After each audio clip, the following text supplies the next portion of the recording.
Amroli Vidya Mandir society સંચાલિત ZF Vadiya women's college દ્વારા આજરોજ વીર નર્મદ સાઉથ ગુજરાત યુનિવર્સિટી ખાતે કન્વેન્શન હોલમાં ફેશન શો અને સાંસ્કૃતિક કાર્યક્રમ રાખવામાં આવ્યો હતો। આ કાર્યક્રમમાં યુનિવર્સિટી તેમજ કોલેજના ટ્રસ્ટીઓ, શિક્ષકો અને વિદ્યાર્થીઓ મોટી સંખ્યામાં હાજર રહ્યા હતા।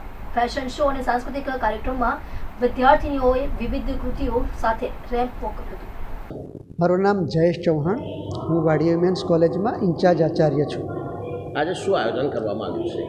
દર વર્ષની જેમ આ વર્ષે અમારું આ એન્યુઅલ ફંક્શન છે, જેની અંદર બે પ્રકારના કાર્યક્રમો હોય છે। એક તો ઇનામ વિતરણ, કે જે આખું વર્ષ દરમિયાન જે વિદ્યાર્થીની બહેનોએ મહેનત કરી હોય અને કશું પ્રાપ્ત કર્યું હોય, શૈક્ષણિક સિદ્ધિઓ મેળવી હોય, તેમને બિરદાવવાનો કાર્યક્રમ। અને એ સિવાય આખા વર્ષ દરમિયાન જે વિદ્યાર્થીની બહેનો કંઈક ને કંઈક પ્રવૃત્તિમાં ભાગ લીધો હોય એ પોતાની કૃતિઓ રજૂ કરે, એટલે એ સાંસ્કૃતિક કાર્યક્રમ। અને સાથે સાથે શું કાર્યક્રમ રાખો છો?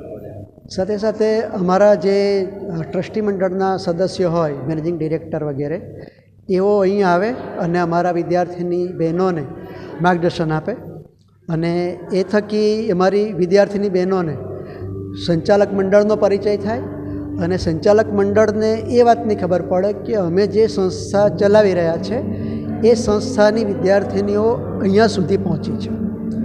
ચાલુ વર્ષે અમારી એક વિદ્યાર્થીની બહેને યુનિવર્સિટીમાં ગોલ્ડ મેડલ મેળવ્યો છે। એ સિવાય ઘણી બધી વિદ્યાર્થીની બહેનોએ કોઈક ને કોઈક વિષયમાં ઉચ્ચ ટકાવારી પ્રાપ્ત કરેલી છે। એ બધી બહેનોને અમારા જે ટ્રસ્ટી મંડળના સદસ્યો છે એઓ દ્વારા સન્માન કરવામાં આવ્યું છે।